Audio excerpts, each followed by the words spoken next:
Jusqu'à la deuxième moitié des années 60, Taïwan, Hong Kong, Singapour étaient des pays qui étaient classés dans la catégorie des pays pauvres au même pied d'égalité que certaines nations africaines. Une trentaine d'années plus tard, on observe ce qu'on appelle aujourd'hui le miracle des pays d'Asie du Sud-Est, avec une éclosion économique dans cette région-là. Il est question dans cette édition de Vox Live, madame, monsieur, de tenter de comprendre ce miracle de l'Asie du Sud-Est et de voir si les pays africains peuvent s'en inspirer, eux qui jusqu'à présent n'ont pas encore amorcé le chemin du progrès. Bonsoir à tous, bienvenue à cette édition de Vox Live qui se déroulera en deux parties. Dans la première partie, nous tenterons donc avec les invités sur le plateau de comprendre le cheminement des nations de l'Asie du Sud-Est, avec notamment les pays qu'on a mentionnés en introduisant l'émission et bien entendu la Chine qui aujourd'hui est l'une des puissances mondiales. Et d'un autre côté, nous tenterons de savoir si les pays africains peuvent comprendre ce développement et peuvent s'en inspirer. Et pour débattre sur le plateau de Vox Live ce soir, nous avons trois invités. D'abord le professeur Ibalé Raymond. Bonsoir professeur. Bonsoir. Vous êtes chercheur historien de l'économie, vous êtes enseignant à l'université de Yaoundé 1. Merci d'être venu sur ce plateau. Merci, c'est une grande première. Juste en face de vous, deux de vos collègues enseignants. D'abord le docteur Bertrand Begoumeni. J'espère que j'ai pas écrit. Merci. Vous êtes chercheur en histoire de l'économie et sociale. Vous êtes enseignant à l'université protestante d'Afrique centrale. Merci également d'être venu sur ce plateau. Et vous, on ne vous présente plus, docteur Maurice Simodjom. Vous êtes consultant permanent dans cette émission. Vous êtes chercheur en intelligence économique. Alors, comme nous l'avons dit pour planter le décor, la première question va d'abord être pour vous. Comment est-ce qu'on peut comprendre le miracle de l'Asie du Sud-Est? Quand on sait que dans les années 60 et jusqu'à la fin des années 70, début des années 80, le monde était animé par la guerre froide et certains attribuent cette éclosion de l'économie de l'Asie du Sud-Est à la forte présence américaine notamment qui ne voulait pas laisser place au communisme. Est-ce qu'on peut considérer la présence des États-Unis d'Amérique dans cette zone-là comme étant un facteur déterminant de l'éclosion économique qu'on a eu par la suite, docteur Zimodion? Pour rentrer dans le vif du sujet, et afin que la clarté soit établie et que nos téléspectateurs ne soient pas perdus, peut-être qu'il serait important de définir le miracle économique, étant donné que c'est un concept qu'on ne rencontre pas par exemple partout. Donc, nous avons développé des concepts ici, l'intelligence économique, la guerre économique. Aujourd'hui, nous parlons de miracle économique. C'est des concepts qui ne se rencontrent pas à chaque coin de la rue. Donc, il serait important, dans un premier temps, de dire que le miracle économique est d'abord et avant tout un miracle. Avant que vous n'emborciez la définition, moi je voulais d'abord savoir, est-ce qu'on peut parler de miracle, justement? Dans le cas des pays de l'Asie du Sud-Est, oui. Effectivement, depuis les années 90, la Banque mondiale et un certain nombre d'historiens de l'économie, des économistes, ont prononcé l'expression miracle économique au sujet des dragons d'Asie. Donc c'est un miracle économique, cela ne se discute plus. Depuis 20 ans, c'est établi qu'il y a eu un miracle économique en Asie du Sud-Est. D'accord. Alors qu'est-ce que c'est que le miracle? Alors le miracle, c'est très intéressant de savoir d'abord ce que c'est que le miracle, parce que le miracle n'est pas un thème économique. Le miracle est emprunté à un autre champ disciplinaire qui est la théologie. C'est les théologiens, dont les religieux, qui parlent de miracles. Et quand ils parlent de miracles, on pense notamment à Thomas d'Aquin, qui a défini le miracle comme étant un fait qui produit un étonnement complet parce que sa cause est cachée. Donc voici ce que les théologiens appellent le miracle. Il y a donc deux grandes attitudes en face d'un fait qui s'apparente à un miracle. Il y a d'abord l'étonnement, parce que le fait est rare. Il ne s'apprécie pas tous les jours. Dans le jour où on l'apprécie, il est rare et tout le monde s'arrête.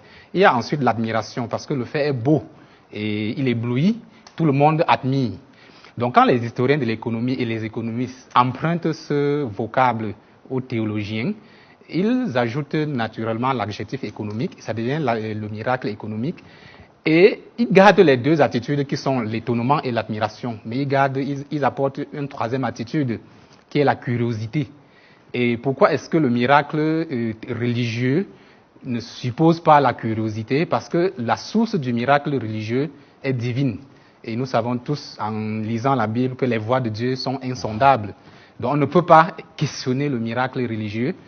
On est étonné et on est admiratif. Mais en économie, nous partons sur le postulat que l'homme est responsable de la société, il est responsable du monde.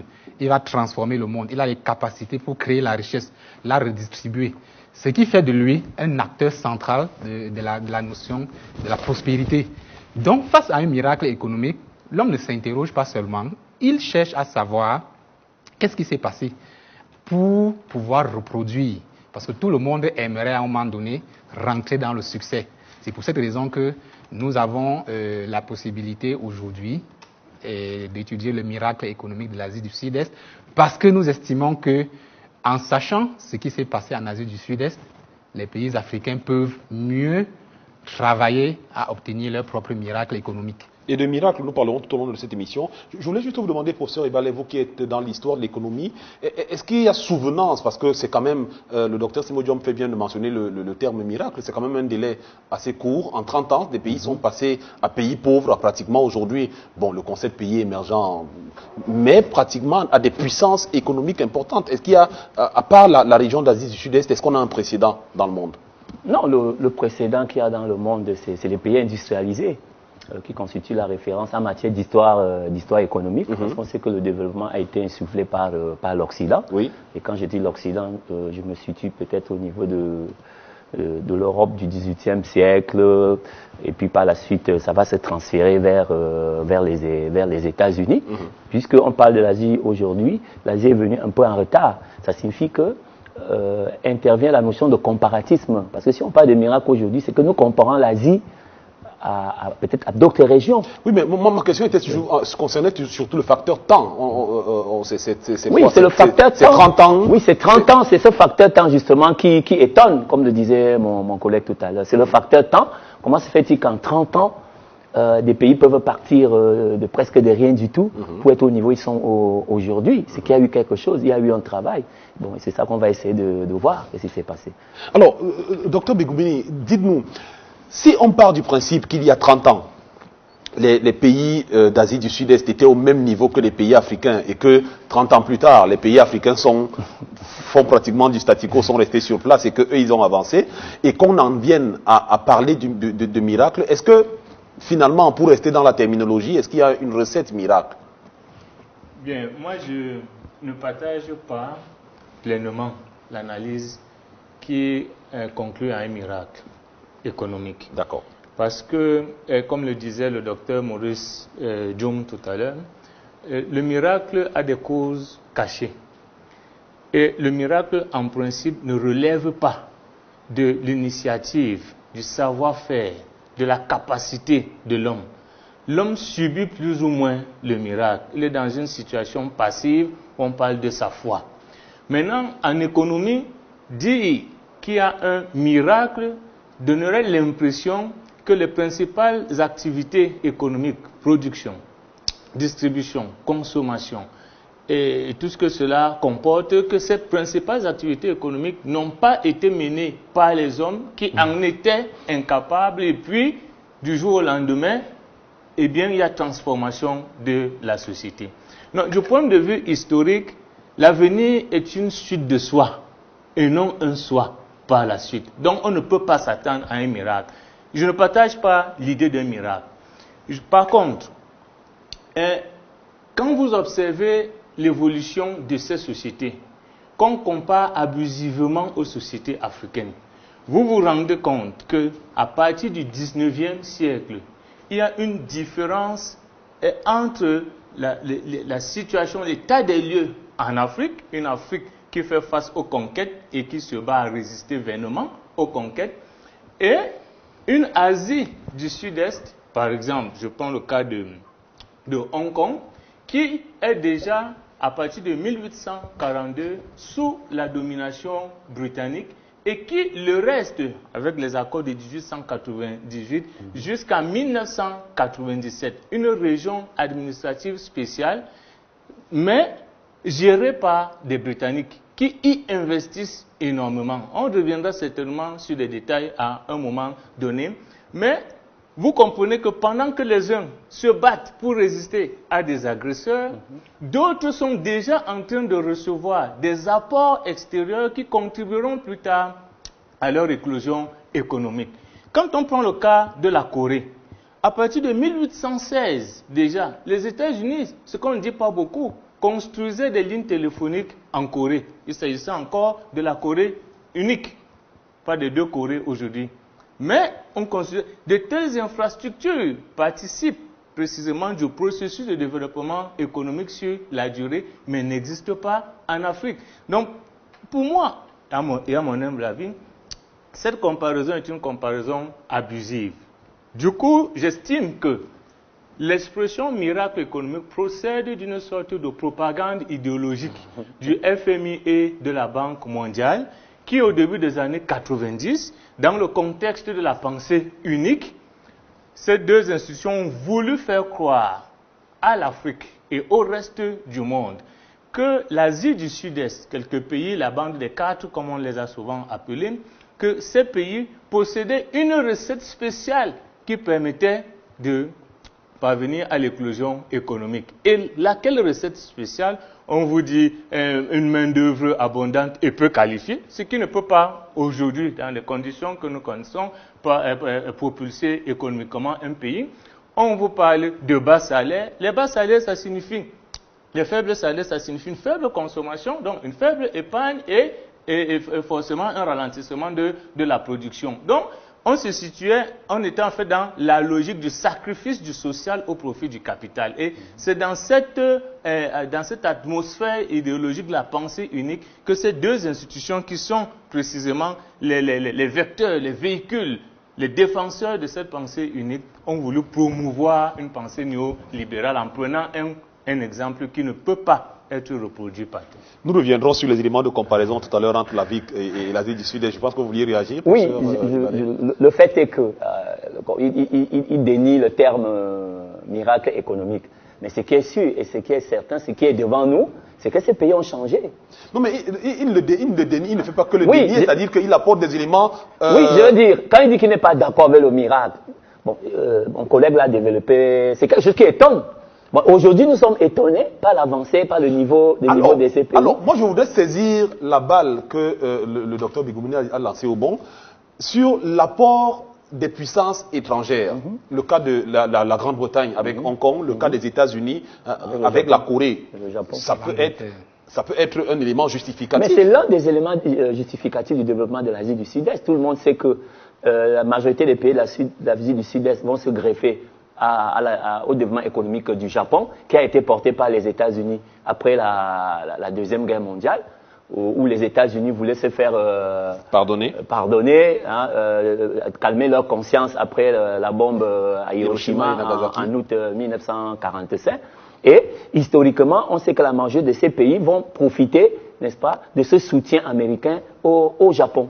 Bon, et c'est ça qui pose encore des questions par rapport à l'Afrique, parce qu'il a bien démontré, 18e, 19e siècle, l'Afrique se bat.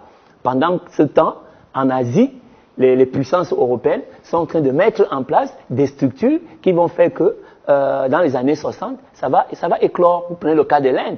Les Anglais ont massivement investi en Inde. Pendant ce temps, l'Afrique, elle faisait l'objet de pillage. Si on part du principe que la Grande-Bretagne et les États-Unis notamment ont énormément contribué à l'éclosion économique de l'Asie du Sud-Est, peut-on encore parler de miracle, docteur Simoni? Bien sûr, il y a bel et bien un miracle économique et ce n'est pas le premier miracle économique de l'histoire. D'ailleurs, la notion de miracle économique a été prononcée pour la première fois au sujet de l'Allemagne après la guerre. Ce n'était même pas au sujet de l'Asie du Sud-Est. Et lorsque les historiens ont fait l'histoire de l'économie depuis l'Antiquité, on a recensé une quinzaine de miracles économiques, le premier étant le miracle égyptien. Nous avons eu dans le pourtour de la Méditerranée le miracle égyptien, le miracle grec, le miracle juif. Et pendant le Moyen-Âge, nous avions eu un miracle en Europe, le miracle de la République de Gênes et de la République de Naples en Italie. Au sortir du Moyen-Âge, nous avons eu un premier miracle en Europe occidentale, c'était le miracle des Provinces-Unies. C'était le premier miracle après le Moyen-Âge. Les Anglais ont étudié le miracle hollandais et l'ont répliqué. D'autres Anglais sont partis du miracle anglais et ont créé le miracle américain. Ensuite, le miracle américain a inspiré le miracle japonais. Et le miracle de l'Asie du Sud-Est, les 4 dragons, s'inspire du miracle japonais. Le miracle japonais a-t-il seulement été inspiré? Parce que si je reviens à ce que le docteur Bigoumouni, c'est qu'il y a eu de gros investissements, de massifs investissements je parle du premier miracle japonais. Il commence en 1853, lorsque l'amiral américain arrive et force le Japon à ouvrir ses ports au commerce international. Et en ce moment-là, la Grande-Bretagne avait déjà forcé la Chine à ouvrir ses ports au commerce international. La Chine avait refusé. C'était en 1839. Et une guerre s'en est suivie, une guerre de 3 ans, à l'issue de laquelle la Chine a été perdante. Et le traité de Nanking a donc consacré la perte du territoire de Hong Kong. C'est comme ça que les Britanniques récupèrent Hong Kong. Et voyant cela, les Japonais ont préféré ouvrir leur port au commerce international en 1853 quand les Américains sont arrivés. Et c'est ainsi qu'ils ont commencé à apprendre du miracle américain, notamment l'industrie, la manufacture, notamment les infrastructures. Ils ont tout appris en moins de 20 ans. Et on a donc assisté à l'éclosion des miracles japonais, quelque chose qui étonne parce que ça n'existait pas avant. Donc le miracle japonais inspire par la suite le miracle des dragons d'Asie. Parce qu'il y a d'abord un rapport historique entre le Japon et Taïwan, qui est l'un des dragons d'Asie. Le Japon a colonisé Taïwan pendant 50 ans. Donc, pendant cette colonisation, le Japon a travaillé, a investi sur le plan de l'agriculture, de l'infrastructure et de la manufacture. Donc, en 1950, quand le Japon est obligé de quitter Taïwan, le bilan est plus que positif. Et lorsque les Américains prennent le relais pour 25 ans de tutelle, avant que Chiang Kai-shek de Taïwan refuse de reconnaître la Chine, la République populaire de Chine, les Américains s'en vont. Donc, quand le miracle taïwanais se met en marche, il y a eu un apport considérable de la part du Japon, un apport considérable de la part des États-Unis d'Amérique. Mais il y a le facteur leadership local qui doit aussi entrer en ligne de mire. Donc, dans le cas de Taïwan, on peut l'affirmer plus ou moins. Mais dans le cas de Hong Kong, c'est systématique. Le miracle de Hong Kong, c'est le miracle anglais. Parce que, comme on l'a rappelé tout à l'heure, 155 ans, pendant 155 ans, entre 1842 et 1997, Hong Kong, c'était une région administrative du Royaume-Uni. Donc, aujourd'hui, le Hong Kong est la 3e économie libérale au monde, après Londres, New York. Et tout ça, c'est le miracle anglais qui a inspiré et qui s'est démultiplié. Donc, pour le cas de Hong Kong, cette grille de lecture qu'on appelle la lecture de la dépendance, donc un centre qui a créé une périphérie et qui a fait développer une périphérie, ça tient pour Hong Kong à 100%. Pour Taïwan, ça ne tient pas à 100% parce que après que Taïwan refuse de reconnaître la légitimité de la République de Chine en 1979, les États-Unis d'Amérique se retirent. Taïwan se retrouve face à son destin. Pour la Corée du Sud, c'est encore vrai, mais pas totalement, parce que certes, 22% du PIB coréen était dû aux aides et aux investissements américains après la guerre de Corée, parce que les États-Unis tenaient à maîtriser, à limiter la menace communiste qui était présente au nord. Donc les États-Unis ont massivement aidé la Corée du Sud. Sauf que les 2 premiers gouvernements après la guerre ont dilapidé cette aide et ces investissements par un gouvernement de clientélisme et de corruption. Il faudra donc attendre l'arrivée du général Park en 1961, qui entre 1961 et 1979 va travailler pour mettre en route le miracle coréen. Donc, on se rend donc compte que certes, il y a eu une aide, mais si vous recevez de l'aide et que vous la dilapidez, vous ne pourrez pas... Et ça inspire la question que je voulais vous poser, Dr Bigumini. Est-ce que, justement, le fait que l'Afrique ait été confrontée à la résistance dans l'espace temporel que vous décrivez, suffit à lui seul à décrire le fait qu'on soit resté dans le statu quo et que les autres aient avancé? Non, certainement pas. Mais je reviendrai peut-être sur une expression chère au Dr Jung. Il aime bien dire « inspirer ». Et inspirer donne l'impression que les autres sont passifs. Ils ne sont pas passifs, ils sont actifs. Il a relevé tout à l'heure l'aspect de leadership local. Mais je voudrais dire, quand nous comparons l'Afrique de façon générale à l'Asie du Sud-Est à partir de 1960, on a tendance à oublier qu'il n'y a pas eu que les conquêtes et résistances. Lorsque les pays africains accèdent à l'indépendance en 1960, ce sont des pays qui font face aux guerres intestines. Et les pays se consacrent Les États se consacrent d'abord à cette pacification interne. On ne va pas ici rappeler la guerre qu'il y a eu au Cameroun, on ne va pas rappeler l'Angola, on ne va pas rappeler les coups d'État en Centrafrique, au Tchad, etc. Nous savons tous que la première décennie de l'indépendance, 1960-1970, est une décennie consacrée à l'unité nationale, à la construction de ce qu'ils ont appelé l'unité nationale. Parce qu'il fallait taire plus ou moins les partis radicaux. Je ne préfère pas dire les nationalistes radicaux, mais les mouvements politiques radicaux qui existaient dans ces pays, pour que la gestion du pays se fasse dans une cohésion sociale certaine. Les années 70 arrivent, les chocs pétroliers interviennent. Et au début des années 70, en même temps, on assiste à une surproduction des matières premières en provenance d'Asie, en provenance des Caraïbes et d'Afrique. Les termes de l'échange se dégradent. Les termes de l'échange s'étant dégradés, les pays africains qui sont essentiellement dans le secteur primaire se retrouvent dans l'obligation de s'endetter. Ils se mettent à s'endetter. Mais au début des années 80, le gouvernement mexicain annonce son incapacité à faire face à sa dette. Et les pays africains rentrent progressivement sous ajustement structurel. Pendant ce temps, les pays d'Asie du Sud-Est ne sont pas sous ajustement structurel. Or, l'ajustement structurel, on sait quelles en ont été les conséquences du point de vue de l'investissement des États qui se sont désengagés et les répercussions sur le social, les répercussions même sur les investisseurs. Ça, c'est une chose. Autre chose, quand on sort des années 80, on rentre dans les années 90, le discours de la boule dit il faut démocratiser. Et la démocratie arrive avec son lot d'instabilité. Mais finalement, vous me tendez toujours des perches, parce que voilà une autre que je vais saisir justement sur le système de gouvernance. Parce que ce qu'il faut noter, c'est que l'éclosion des pays d'Asie du Sud-Est déconstruit également le mythe du développement qui s'adosse au système de gouvernance démocratique. Précisément. Parce que ces pays se sont développés, pour ainsi dire, économiquement tout au moins, mais dans un contexte politique caractérisé par l'autoritarisme. Oui, c'est ça. Oui. Bon, mais je reviens à l'analyse tout à l'heure. Je dis, en 1900, je constate que lorsqu'on entre dans la décennie 90, les pays africains sont bouleversés par les crises liées à la démocratisation des institutions, les villes mortes ici, etc., etc.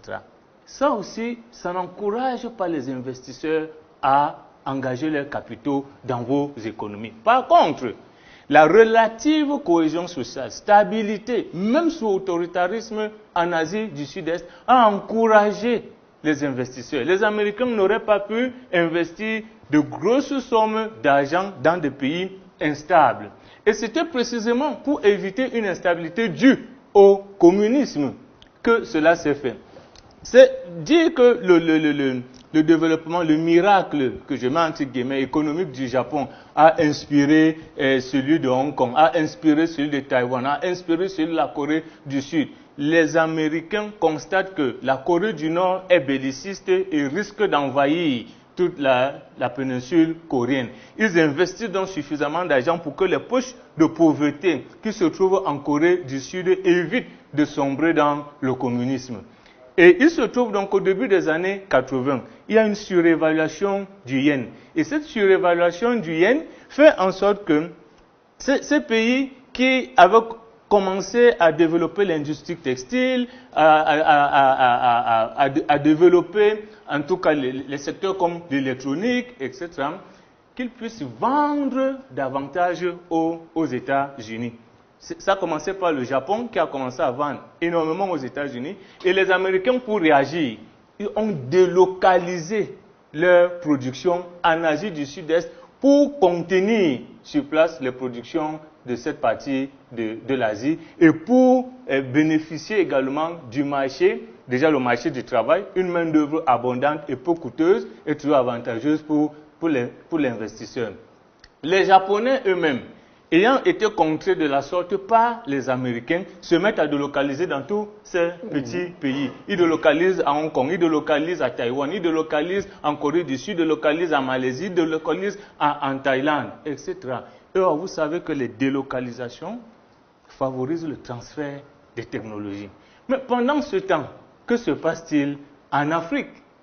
C'est pourquoi je considère que la comparaison est un peu abusive. Elle est même peut-être hâtive. Parce qu'elle laisse l'impression que les sociétés africaines, les États africains n'aspirent pas au développement économique.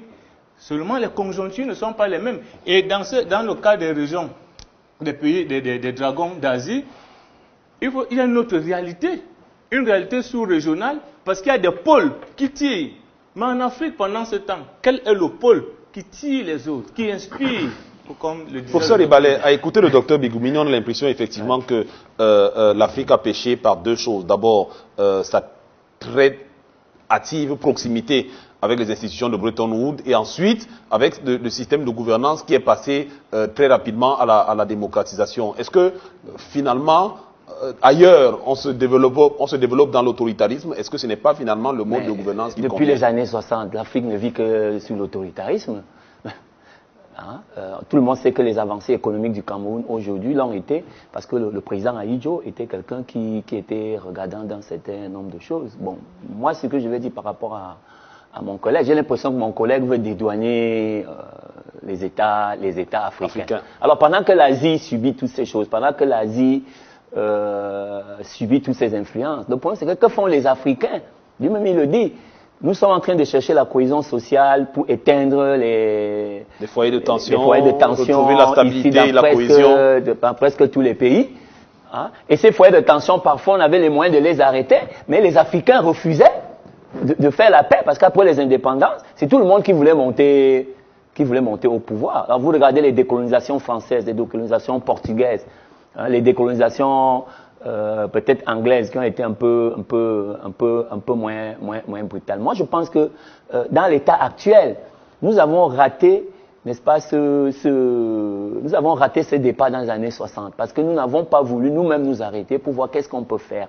Est-ce que l'Asie nous parle? En avions-nous les moyens, professeur? Parce que quand je regarde quand même le schéma que décrit le docteur Bigoumini, il y a quand même une grosse présence étrangère en Asie du Sud-Est, aussi bien chez des Britanniques que des Américains, qui sont pas seulement des apporteurs de capitaux, mais qui sont présents. Il a parlé de délocalisation qui viennent, et la délocalisation, comme il a dit, c'est du transfert de compétences. Est-ce qu'on avait effectivement les moyens de marquer un temps d'arrêt et de nous dire on peut avancer sur un autre chemin? Oui, je reconnais que dans le contexte africain des années 60, c'était vraiment difficile parce que les anciennes puissances coloniales cherchaient à avoir le contrôle de tout. Bon, et vous allez voir que beaucoup de partis qui luttaient pour l'indépendance véritable de l'Afrique, ce sont ces partis qui ont été véritablement décimés parce que ces partis étaient porteurs vraiment des projets d'indépendance. Moi, je veux dire, c'est ça qui nous a manqué à cette période. C'était l'Afrique n'avait pas vraiment eu totalement son indépendance. C'est un débat qui va se perpétuer. Est-ce que les premiers chefs d'État des années 60, est-ce qu'ils avaient les moyens, est-ce qu'ils avaient le choix? Est-ce qu'ils ont eu l'apport nécessaire, Dr Simo-Diop? Je crois que tout à l'heure, j'ai été interrompu. Je n'ai pas parlé du cas de Singapour, parce que j'ai parlé du cas de Hong Kong, de Taïwan, de la Corée du Sud. Ça, c'est des cas qui se ressemblent plus ou moins. Le Hong Kong se détache, se sort du lot, parce que c'était une excroissance du Royaume-Uni. Mais Singapour sort également du lot parce que c'est un cas à part. Et un cas, lorsqu'on l'étudie, on se rend compte qu'il y a une très grande force de légitimité dans l'étude du facteur du leadership local qui ne s'est pas déployé en Afrique. Parce que le leadership se déploie envers et contre la conjoncture. Et c'est ce qu'on a vu à Singapour. Qu'est-ce que Singapour a comme situation en 1959 quand le Royaume-Uni dit voilà, vous avez l'indépendance. Le Royaume-Uni leur donne tout simplement une constitution et s'en va. Singapour, c'est un immense, il n'est pas si immense que ça, c'est un marécage. C'est un marécage de 580 kilomètres carrés à l'époque et qui s'est étendu sur 719 kilomètres carrés grâce à la polarisation. Donc, on a gagné des territoires sur la mer. Donc, la Grande-Bretagne s'en va. Pendant ce temps, Singapour dit je vais chercher un allié du côté de la Fédération de la Malaisie. Singapour adhère à la Fédération de Malaisie, mais la cohabitation est conflictuelle. Et au bout de quelques années, la Fédération de la Malaisie expulse Singapour. Et Singapour se retrouve seul devant son sort. Le jour où Singapour prononce son indépendance, c'est un jour de deuil. Parce que Singapour n'a pas d'eau potable. L'eau potable qui est bue à Singapour provient de la Malaisie. Et la Malaisie, c'est un pays ennemi. Singapour n'a pas une seule culture. La Malaisie a le cacao, a le riz. Et par la suite a eu le palmier à huile. Singapour n'a rien du tout. C'est un marécage. Tout le monde pleurait à Singapour. Qu'allons-nous faire? Nous sommes indépendants. Nous ne voulions pas être indépendants. Nous voulions rejoindre la Fédération de la Malaisie pour discuter avec eux et travailler sur la base d'une redistribution des ressources et des conditions favorables économiques qu'ils ont. Mais les Malaisiens ont dit, nous ne voulons pas de vous, partez. Et à ce moment-là se déploie un grand leadership de la part du Premier ministre Lee Kuan Yew, qui aujourd'hui encore est reconnu comme le leader, l'un des leaders les plus importants que le XXe siècle ait connu. Et ce leader s'est révélé dans la conjoncture. Son parti, le Parti d'Action Populaire, a battu campagne pour que Singapour soit rattaché à la Fédération de Malaisie. Et il s'est battu pour que Singapour y reste.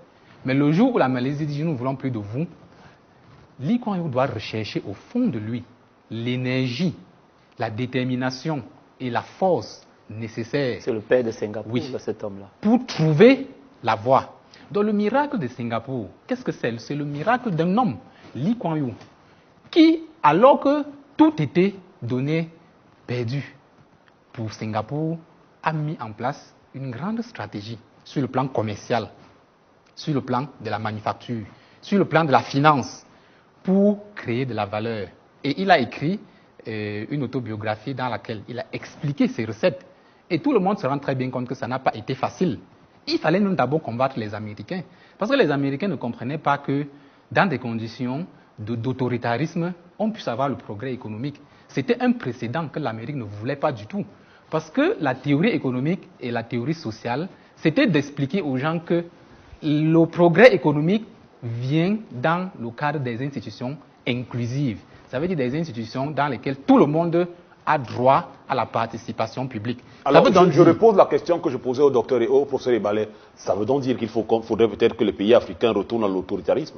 Pas du tout, ce n'est pas de l'autoritarisme. Je parle du leadership. Il y a une différence entre l'autoritarisme et le leadership. Le leadership transformationnel, c'est un paradigme que j'ai souvent recommandé aux États africains parce que ce n'est pas l'autoritarisme. Il s'agit d'une science. C'est une science. Et pour étudier cette science, il n'y a qu'à aller regarder ce que ces leaders ont fait. Nous avons en Malaisie Tun Mahathir Mohamad. Tout à l'heure, on a appris que les pays africains ont été mis sous ajustement structurel. Les pays de l'Asie du Sud aussi. Parce qu'en 1997, éclate une grande crise financière. Elle commence en Thaïlande. Elle se propage en Corée du Sud. Elle va même jusqu'en Indonésie. Et en ce moment-là, le FMI met certains pays de l'Asie du Sud sous ajustement structurel. Mais le miracle s'est déjà produit. Mais qu'est-ce qui se passe donc, justement? Il se passe donc que Tun Mahathir Mohamad, qui est le premier ministre de Malaisie, il refuse d'aller au FMI. Et son premier ministre, son vice-premier ministre et ministre des Finances, Ibrahim Anwar, qu'est-ce qu'il fait? Il s'en va prendre langue avec le FMI. Et quand le premier ministre l'apprend, il le limoge, il le met en prison, tout simplement. Il dit, nous n'allons pas au FMI. Et qu'est-ce qui se passe? Je me rappelle un article du Figaro en 1997 qui disait le Tun Mahathir Mohamad veut se suicider. Mais la Malaisie a été le premier pays de l'Asie du Sud-Est à maîtriser la situation de la crise financière qui sévissait dans cette sous-région. Je mets l'accent sur le leadership parce que face à la conjoncture, face au vent contraire, il est toujours possible de retrouver en soi les forces et la détermination, l'énergie capable de renverser la situation, de transformer les difficultés en opportunités et de créer ce que les autres ont créé, à savoir un miracle économique. Donc, oui, mais si je me résume... vous ne répondez toujours pas à ma question. Je suis d'accord sur le leadership, tel que vous le décrivez, on est totalement d'accord. Mais je parle du mode de gouvernance. Et là encore, vous venez de parler du Premier ministre qui décide et qui met son ministre des Finances en prison. On est toujours dans l'autoritarisme. C'est du système de gouvernance que je parle. Est-ce que la démocratie aujourd'hui est un système de gouvernance qui peut permettre à l'Afrique d'impulser son développement? C'est une question un peu difficile à trancher radicalement. Ok. Parce que nous avons des cas qui militent en faveur du oui et des cas qui militent en faveur du non. Vous avez un miracle économique en Afrique, le miracle botswanais. Le Botswana est le seul pays africain qui, entre 1970 et 2000, a aligné un taux de croissance moyen de son PIB de 9%. Si vous ouvrez le livre record de Guinness, vous allez retrouver cette information. Or, qu'est-ce que Botswana? Botswana, c'est l'une des meilleures démocraties en Afrique. Ça veut donc dire que le problème, ce n'est pas tant le nom qu'on donne à un système de gouvernance, démocratie, autoritarisme, tout. Le problème, c'est l'organisation sociale qui est impulsée par un leader. Vous avez eu Seretse, le grand leader du Botswana, qui, au lendemain des indépendances, dès 1966, a pris la situation en main, la situation de son pays en main, et qui a impulsé toutes les réformes que nous avons aujourd'hui. Et que, quand nous comparons même ce leader botswanais à Lee Kuan Yew, on se rend compte qu'il y a des ressemblances, parce que la force qui a caractérisé son action et la force de rassemblement qu'il y a eu autour de lui, il a tellement inspiré des personnes qu'aujourd'hui son fils est le premier ministre du Botswana. De même que le fils de Lee Kuan Yew est premier ministre de Singapour. Donc, le problème, ce n'est pas le nom qu'on donne à un système de gouvernance. Le problème, c'est les hommes qui sont à la manette. Donc, ces hommes, lorsqu'ils sont à la manette, qu'est-ce qu'ils font? C'est la question qui se pose. Donc, finalement, on retiendra, Dr Bigumini, que le problème de l'Afrique, c'est peut-être un problème de leadership et de vision. Bien. Au-delà, bien entendu, de tous les autres phénomènes que vous avez décrits. Moi, je suis un peu réservé sur la question. Dire que le problème de l'Afrique est un problème de leadership, cela peut s'entendre de deux manières. Soit que les Africains ne sont pas aptes à ce type de leadership, soit qu'ils n'ont pas eu l'opportunité d'avoir ce type de leader. Et moi, je penche beaucoup plus pour la deuxième hypothèse. Parce qu'il a dit tantôt, la notion de miracle économique peut remonter à l'Antiquité égyptienne, pharaonique. Cela signifie, et c'est une civilisation nègre, il n'y a plus de débat là-dessus aujourd'hui, cela signifie que l'aptitude à mettre en place, à appliquer un leadership transformationnel n'est pas, je veux dire, c'est pas une chose dont l'Afrique est exclue. Il reste donc que, dans un contexte donné, vous pouvez ne pas avoir les leaders qu'il vous faut, les leaders dont vous avez besoin. Et ça, quand vous lisez l'histoire de l'Afrique, vous lisez l'histoire de la décolonisation en Afrique, vous vous rendez compte qu'en réalité, dans la plupart des cas, ceux qui ont accédé à la magistrature suprême dans nos pays africains à partir de 1960 étaient des collaborateurs du système colonial. Maintenant, que faut-il entendre par système colonial? Il s'agit d'un système de prédation économique qui faisait en sorte que le leader ne soit pas au service de la population, de la transformation des conditions de vie du peuple, mais plutôt au service d'intérêts égoïstes appartenant à des groupes obscurs ou pas, mais à des petits groupes. Donc, les héritiers, les successeurs des colons qui réagissaient, qui fonctionnaient déjà de cette manière, continuent dans cette logique pour préserver les intérêts des ex-colons, des ex-puissances colonisatrices en Afrique. Voilà le type de leadership que nous avons eu et que nous continuons d'avoir dans une moindre mesure. C'est-à-dire des gens qui sont au pouvoir pour servir l'intérêt de grands groupes qui souvent les ont aidés à accéder au pouvoir. Donc ils sont redevables devant ces groupes et non devant leur peuple. Voilà la situation. Dans ces conditions, on ne peut pas avoir le type de leadership que nous avons eu en Asie du Sud-Est. Je fais observer ou j'observe que la colonisation en Asie, de façon générale, n'a pas eu la même intensité que la colonisation en Afrique. Parce que les Asiatiques, déjà à partir des boxers, des Taiping en Chine, etc., les Asiatiques ont su écarter l'influence culturelle, l'impact culturel que la colonisation a eu sur les Africains. Au sortir de la colonisation, l'Africain dit évoluer est un Africain qui vit blanc, qui se pense blanc, qui se sait blanc. L'ouvrage de Frantz Fanon, Peau noire, masque blanc.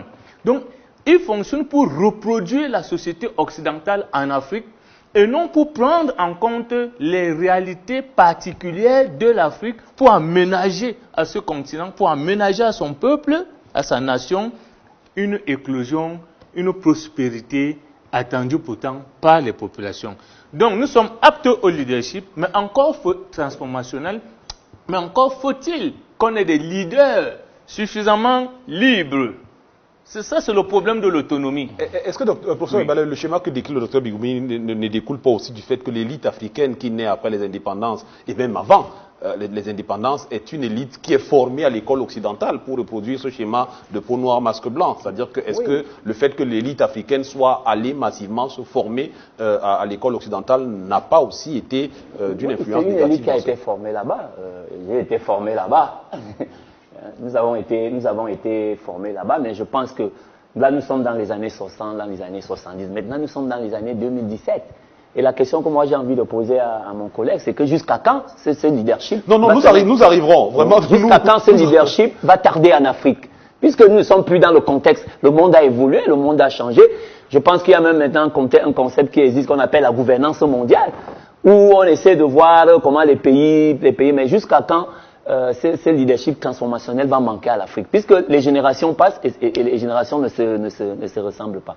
Je vous suggère, messieurs, que nous marquions une petite pause et que nous restions encore avec les dragons d'Asie du Sud-Est avant effectivement de venir à une étude comparative plus sérieuse avec le continent africain. Nous allons marquer une petite pause. Dans la deuxième partie, nous allons parler de la réaction de l'Occident face à cette éclosion économique de l'Asie du Sud-Est. Est-ce que ça a été accueilli avec beaucoup de joie, notamment pour ce qui est de la Grande-Bretagne qui a participé? Est-ce que ça a été vu d'un bon œil? Est-ce que ça continue d'être vu d'un bon œil? Et effectivement, on a parlé de l'impact que le miracle américain a eu sur le Japon, qui a inspiré celui de la Corée. Mais on n'a pas encore parlé de la Chine, qui aujourd'hui n'est plus un petit dragon, mais un vrai monstre de l'économie mondiale. On marque juste une petite pause pour souffler et on se retrouve dans quelques secondes.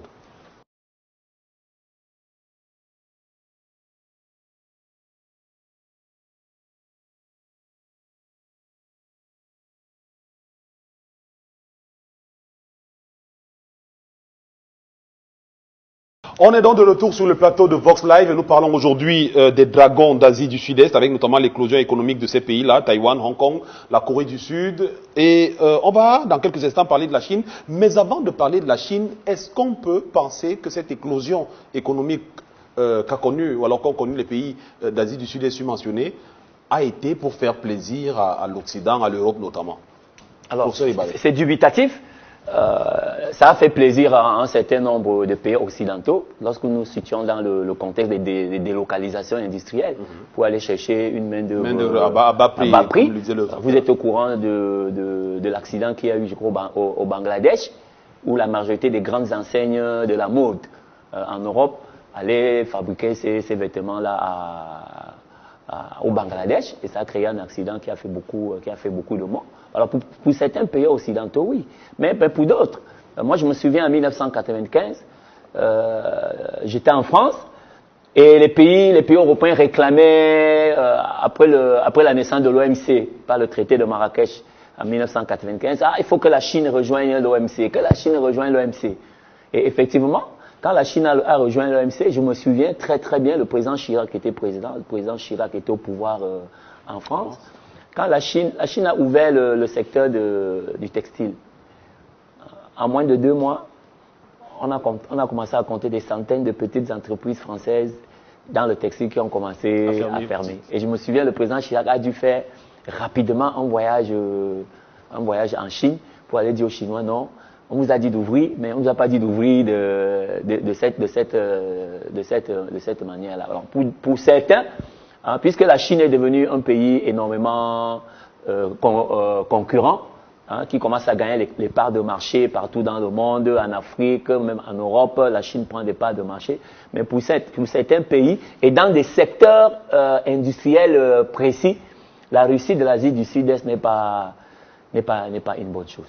Alors, nous allons revenir sur la Chine. Restons sur l'Occident et même sur l'Amérique d'une certaine manière. Comment est-ce que de ce côté-là, on a perçu, même si on sait que l'Amérique a énormément pesé et que une partie de l'Europe avec la Grande-Bretagne ont énormément pesé et que c'était dans un contexte, parce qu'il faut bien revenir sur le contexte, on était dans un contexte de guerre froide où la Russie, l'URSS à l'époque, tente d'impulser le communisme dans cette région-là, les États-Unis qui tentent de freiner de quatre fers, et finalement on se retrouve avec un géant économique, une puissance économique. Comment est-ce que c'est perçu?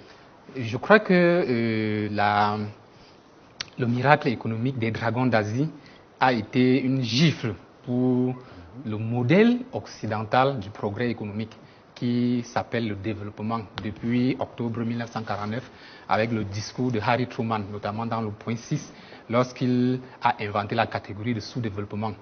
Donc cette catégorie de sous-développement avait été inventée pour marginaliser les autres peuples qui ne sont pas des peuples occidentaux, donc qui ne sont pas des Européens et des Américains, et tenter de réserver à ces peuples un sort de marginaux, de périphérie. Du coup, dès que le miracle de l'Asie du Sud-Est se met en place, et surtout dans les conditions que nous savons, donc d'autoritarisme, de leadership local, et avec une forte tendance à ne pas respecter la linéarité de Rostov, parce que Rostov avait écrit que le développement s'obtenait en respectant 5 étapes, depuis l'économie traditionnelle jusqu'à l'économie industrielle, en passant par les étapes intermédiaires. Donc, ces pays n'ont pas respecté les étapes du développement à la Rostov, ce qui était déjà un gros problème pour leur évangile. 2, ces pays n'ont pas été des exemples de démocratie. Ces pays ont préféré la discipline à la démocratie. Du coup, pour les États-Unis d'Amérique, pour la Banque mondiale, le FMI, pour l'OCDE, pour les États de l'Europe occidentale, c'était un gros problème parce que désormais, on allait se rendre compte que sans la démocratie, sans les institutions inclusives, on peut avoir le miracle économique. Ça, c'était un très gros problème.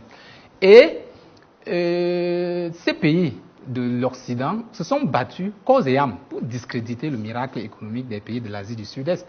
Mais malheureusement, en face, il y avait du répondant.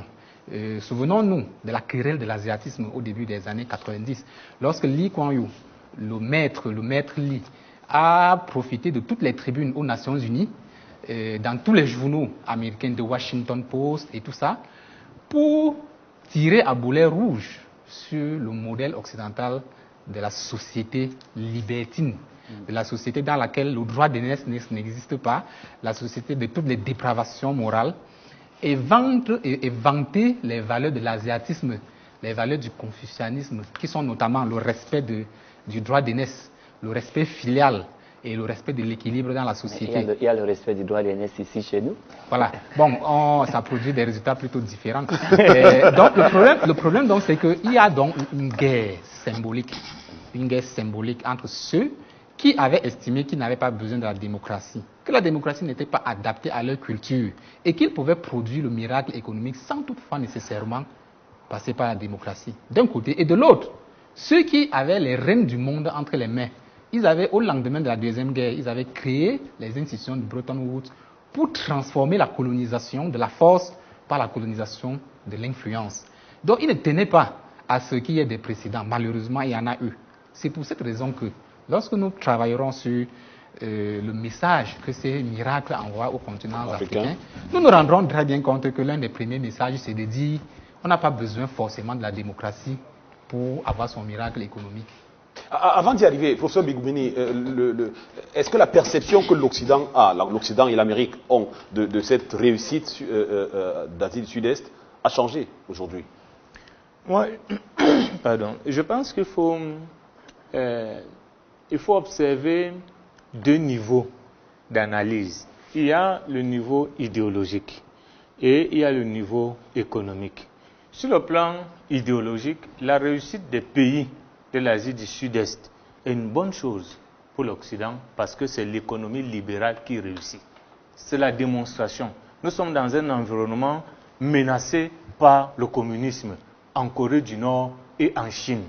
Et il se trouve que au cœur de cette menace, des petits pays appliquant le modèle économique occidental, le modèle libéral, puissent s'en sortir, au point où l'on parle même de miracle. Le FMI et la Banque mondiale, à propos, ont d'ailleurs parlé de cercle vertueux. C'est-à-dire qu'ils ont trouvé que les recettes appliquées dans ces pays pour la croissance économique étaient des recettes recommandables du point de vue libéral. Donc c'était vertueux. De ce point de vue, ils n'ont pas de problème avec. Au niveau économique, il peut y avoir deux sous-niveaux. D'abord, les pays d'Asie du Sud-Est se développent, ou plutôt se développent économiquement, s'entendent, mais c'est avec des zones franches, c'est avec une politique d'incitation, d'attractivité qui permet aux grands groupes, aux firmes multinationales occidentales, nord-américaines, ouest et européennes, à aller investir, produire à moindre coût, à bas coût, mais avec un marché important. C'est-à-dire que ces pays sont des pays densément peuplés. C'est une zone qui est densément peuplée. Donc, il y a une capacité d'absorption d'une part de la production. Mais il y a surtout cette réduction de coûts. Donc, leur réussite économique rassure les investisseurs, les dirigeants de ces grandes firmes qui y vont investir à moindre coût, produire à moindre coût pour faire un plein de bénéfices. Maintenant, comme le disaient les collègues bien avant moi, l'autre sous-niveau sur le plan économique, c'est que ces pays commencent à faire concurrence aux Occidentaux, aux Européens et aux Nord-Américains sur leur propre marché. Et surtout, c'est une concurrence de prix. C'est-à-dire qu'ils vont sur leur marché, ils ont payé évidemment des droits de douane, etc., mais ils vendent à un prix très accessible, ce qui étouffe, une sorte de dumping des prix, ce qui étouffe une partie du marché que ces entreprises avaient. Donc, ça dépend du niveau où on se situe. Mais globalement, sur le plan idéologique et sur le plan du libéralisme, la capacité à aller produire avec les délocalisations, eh bien, ça ne pose pas de problème aux Occidentaux qui, à travers leur porte-parole, le FMI et la Banque mondiale, ont trouvé que le modèle était vertueux. Alors, est-ce que ce modèle-là, parce qu'il est vertueux, a été aussi celui qui a inspiré la Chine? Oui, la Chine a une trajectoire un peu à part. On parlait tout à l'heure du Japon qui a été à la pointe pour tirer les autres pays de l'Asie du Sud-Est. Mais pour le cas de la Chine, on voit que la Chine va vraiment démarrer à partir les années 40 avec ce qu'on a appelé, je pense, la révolution culturelle qui a été insufflée par Mao. Et la Chine va être le pays qui, au début des années 60, va commencer à expérimenter les premières politiques d'industrialisation que vont s'accaparer aussi les autres pays de l'Asie du Sud-Est. Une stratégie d'industrialisation axée sur la substitution des importations. Et vous savez aussi que la Chine était dans un cadre où la démocratie, et je crois jusqu'à aujourd'hui, ça pose encore le problème, est-ce qu'il peut y avoir développement sans la démocratie? La Chine en a un exemple. La Chine avance, la Chine explose, mais sur le plan démocratique, les choses ne semblent pas aller. Mais la Chine a su capitaliser cette politique d'industrialisation axée sur la substitution des importations. Remplacer ce qui vient de l'extérieur, petit à petit, par ce qui va être produit à l'intérieur. Je pense que c'est ce qui a fait que la Chine aujourd'hui a gagné le monde. On a dit que la Chine est devenue le plus grand atelier du monde, sans compter qu'en Chine, comme il disait tout à l'heure, les coûts de production sont basses et que l'État chinois a donné aussi les moyens aux entreprises, n'est-ce pas, de s'exprimer. L'État chinois joue un rôle. Donc, alors, est-ce que la Chine, c'est les autres versions revues et corrigées? Disons que, tout à fait, je vais répondre à cette question, mais d'un point de vue différent, parce que le professeur Ebala et le docteur Begou Migné sont des économistes et ils ont étudié l'économie de façon très profonde. Moi, je n'ai pas prétention à être un économiste, mais je me suis intéressé à ces miracles du point de vue du leadership transformationnel. Et à ce titre, Une anecdote surgit de la biographie de Lee Kuan Yew lorsqu'il raconte qu'en 1978, Deng Xiaoping lui a rendu visite à Singapour. Et lui, Lee Kuan Yew lui a parlé. Il lui a dit ceci entre les yeux, dans une nuit très obscure, et il ne se voyait presque pas dans l'obscurité. Il lui a dit, nous sommes des descendants des mandarins chinois. Vous savez, Singapour s'est constitué à plus de 70% d'immigrants chinois et à 9% d'immigrants indiens et à 12-13% de Malais. Donc, les Indiens, et Lee Kuan Yew c'est un Chinois, et il dit à Deng Xiaoping, nous sommes des descendants d'immigrants chinois.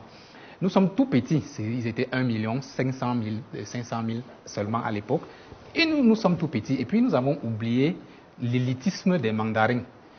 Mais avec nous, nous sommes éloignés de la source. Mais regarde ce que nous avons accompli en si peu de temps. Je pense que vous, les Chinois, vous, les mandarins, qui avez gardé la culture, la langue, et qui êtes plus nombreux, plus forts que nous, je crois que vous pouvez faire ce que nous avons fait 10 000 fois. Et Lee Kuan Yew continue en expliquant que Deng Xiaoping ne lui a pas répondu. Et il a même pensé à un moment donné que Deng Xiaoping pleurait dans l'obscurité. Et il continue et il dit, 14 ans plus tard, il regarde la télévision et Deng Xiaoping est de passage dans le sud de l'Inde, de la Chine, et dit aux Chinois, prenez des magnétoscopes, prenez des micros, allez à Singapour, faites des enquêtes, ramenez-moi le secret du miracle de Singapour. Nous allons l'appliquer ici. Et Singapour, Lee Kuan Yew dit que lorsqu'il a regardé donc cet élément à la télé, c'est lui qui a pleuré. Et c'était au milieu de la nuit. Il a réveillé tous ses ministres et il leur a dit, les Chinois vont arriver et je veux que vous les accueilliez favorablement. Donnez-leur tous les archives, donnez-leur tout ce qu'ils veulent. Faites-leur prendre toutes les photocopies, toutes les photos. Répondez à toutes leurs questions. Je veux que les Chinois aient un miracle.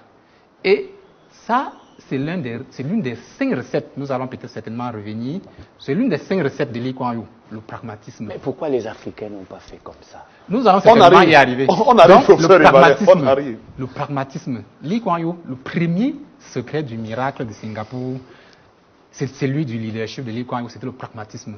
Lee Kuan Yew ne s'arrêtait pas aux idéologies, communisme, capitalisme, démocratie, libéralisme. Il faisait ce qui marche. Et quand ça cessait de marcher, il abandonnait.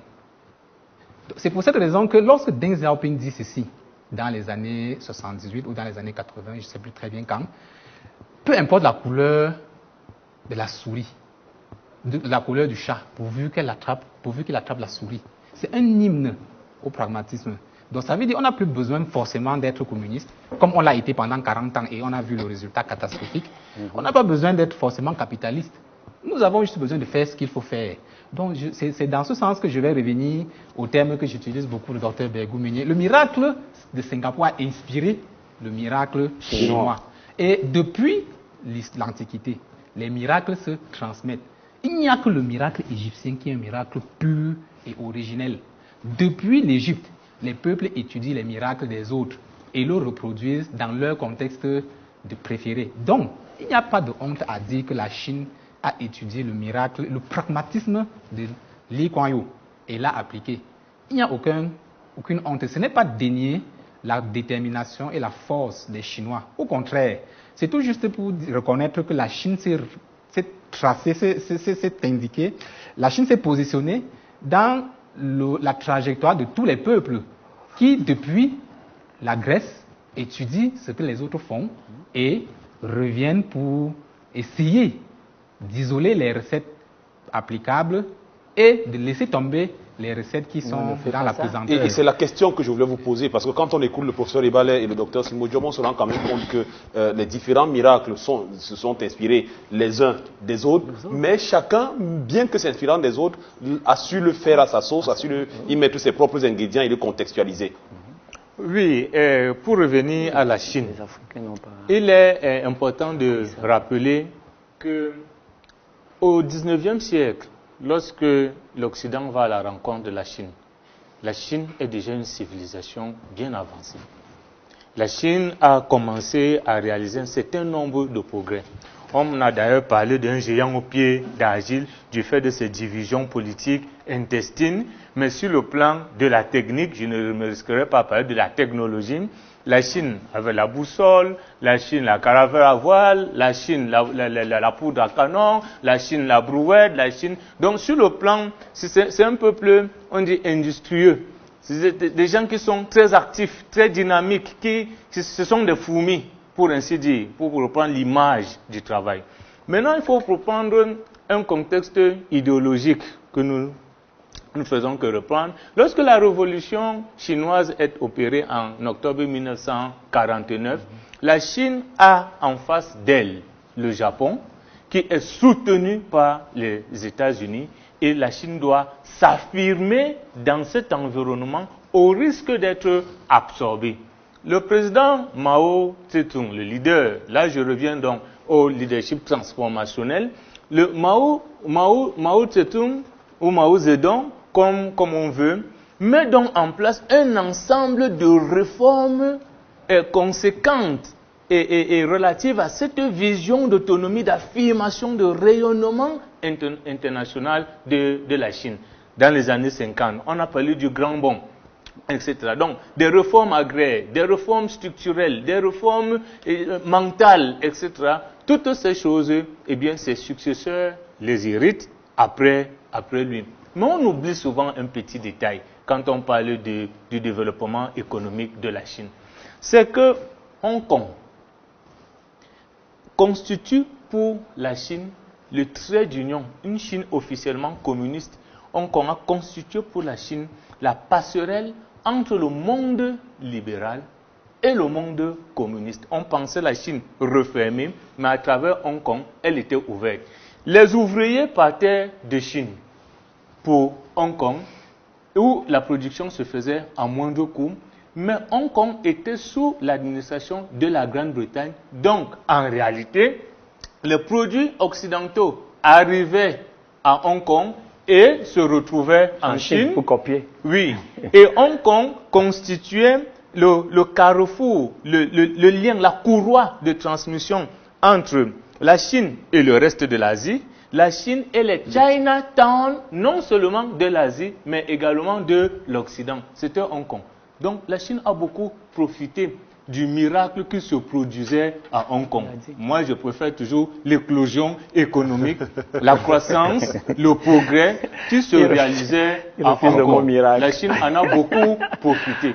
De telle sorte que, lorsque ces pays, à partir des années 80, deviennent des pays, on dit aujourd'hui émergents, lorsqu'ils commencent à émerger économiquement, ces pays d'Asie du Sud-Est, au début des années 80, eh bien, ils ont besoin, eux aussi, du marché chinois.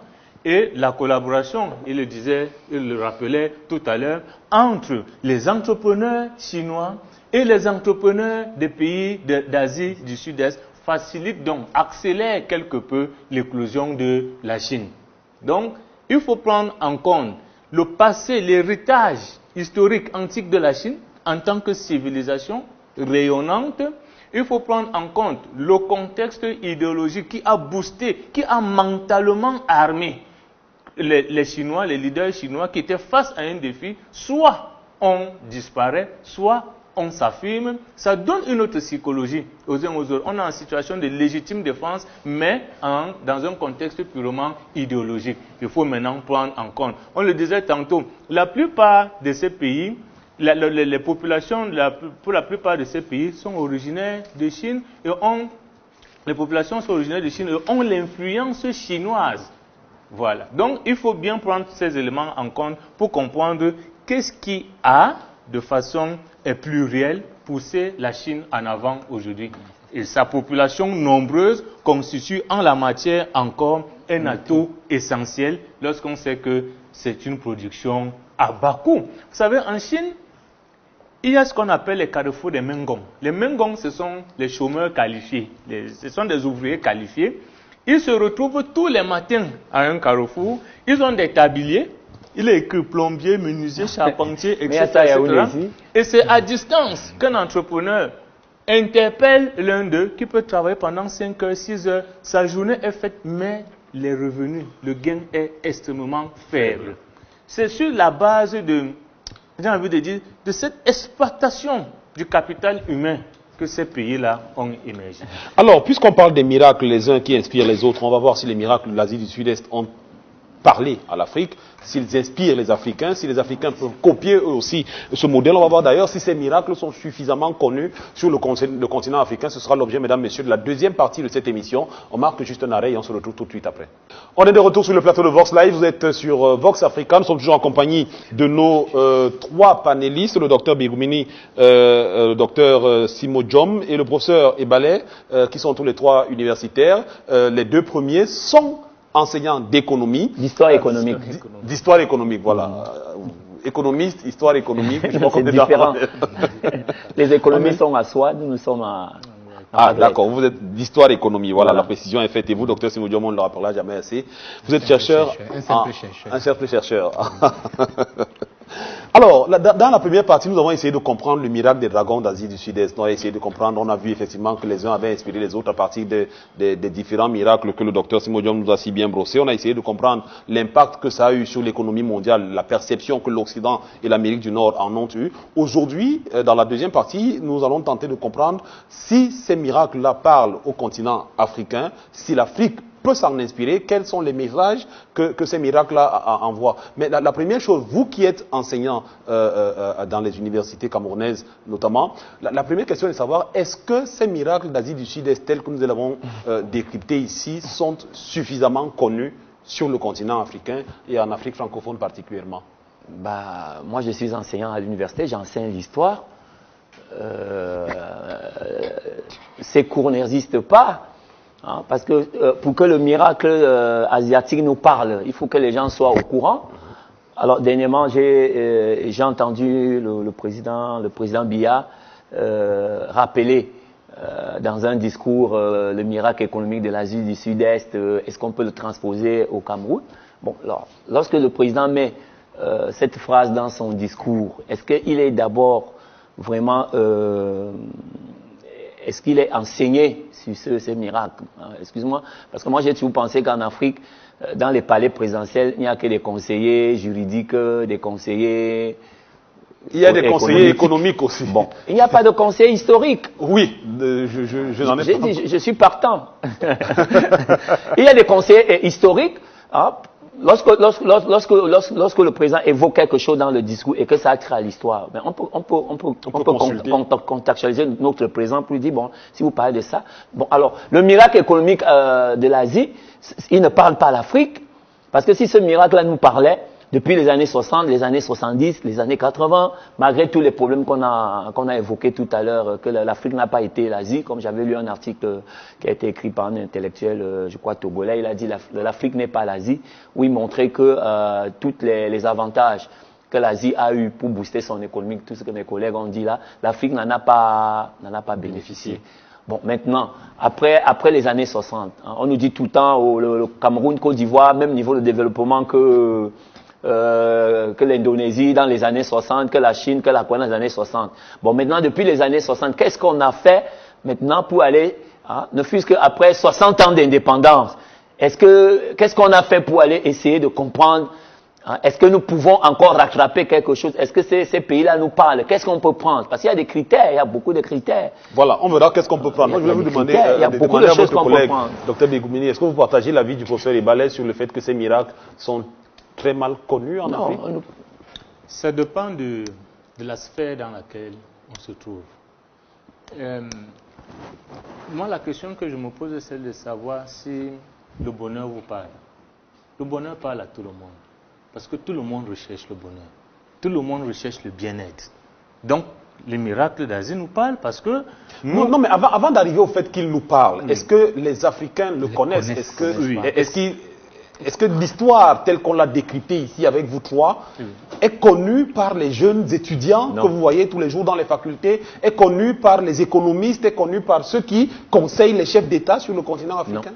L'expérience que j'en ai m'autorise à penser que ça dépend des espaces. Dans le secondaire, par exemple, moi j'enseigne dans le secondaire un certain temps, en classe de terminale, on vous enseigne l'économie du Japon. Quand vous faites des séries G et autres, on vous enseigne l'Inde et même le Brésil, etc. Donc, il y a la dynamique économique ou le dynamisme économique de l'Asie est enseigné. Je ne veux pas faire de publicité ici, mais j'interviens également dans un espace dans lequel les cours sont orientés Asie. Et dans cet espace, qui est une université, une IPES, une institution privée d'enseignement supérieur, dans cet espace, eh bien, vous avez des cours sur Hong Kong, sur la Corée, sur Taïwan, sur la Malaisie, etc. Donc, ça dépend des espaces dans lesquels on se trouve. Nous ne pouvons pas dire de façon catégorique que les Africains ne sont pas suffisamment informés. Mais quand vous étudiez la littérature, vous faites lettres modernes françaises, on ne risque pas de faire intervenir ce type de thématique dans votre programme. Mais lorsque vous... Malheureusement, ceux qui font lettres modernes françaises sont encore très nombreux. Voilà. Donc, on ne risque pas. Et pourtant, voilà. Mais lorsque vous faites des études liées à la gestion, liées à l'économie, etc., il est un peu difficile d'en sortir sans avoir entendu parler de la Chine, de l'Inde, de Hong Kong, de la Corée du Sud, etc. Donc, je dis que ça dépend des espaces et je me méfie de toute radicalité sur la question. Le problème qui se pose, c'est que quand on enseigne ça, est-ce qu'on quelle est la philosophie qui est derrière lorsqu'on enseigne ça aux étudiants? Est-ce que c'est une philosophie qui amène à préparer les étudiants qui sont les futurs leaders? Ou alors on leur dit simplement que c'est l'histoire, ou simplement de faire, parce qu'il faut faire ce coup dans le fait de faire, comme je dis toujours à mes étudiants, pour que les étudiants comprennent le monde, pour que demain quand ils vont venir aux affaires, qu'ils essaient de bousculer un certain nombre de choses. Mais s'il faut donner ce cours, simplement pour dire, moi je prends l'exemple au département d'histoire. Nous avons eu un cours sur l'économie du Japon qui a fait 24 ans, avec le même enseignant. Moi j'étais étudiant, je suis parti en France, je suis revenu, j'ai retrouvé le même cours, économie du Japon, et avec les mêmes données que les mêmes données des années 85 quand j'entrais dans l'université. On a dit au chef de département, comment l'économie du Japon, depuis le cours saisi depuis 79, et vous ne l'avez pas fait évoluer. Quittons un peu la sphère du Japon et élargissons un peu ce cours pour parler même de l'Asie du Sud-Est. Alors, on était des jeunes enseignants, on a décidé qu'on extirpe ce cours. Et on a extirpé ce cours. On l'a extirpé. Parce que c'est un cours qui n'apportait rien de nouveau, parce que les données étaient obsolètes. C'était les données des années 85. Donc l'étudiant pouvait ressortir de ce cours, il ne savait pas exactement qu'est-ce qui se passe en Asie du Sud-Est. C'est en ce temps qu'on a donc mis le cours sur la Chine là, la Chine des Ming, la Chine des Tang. On a dit mais la Chine des Tang. Je crois que c'est ça, c'est ça le problème. La Chine de Ming et de Tang.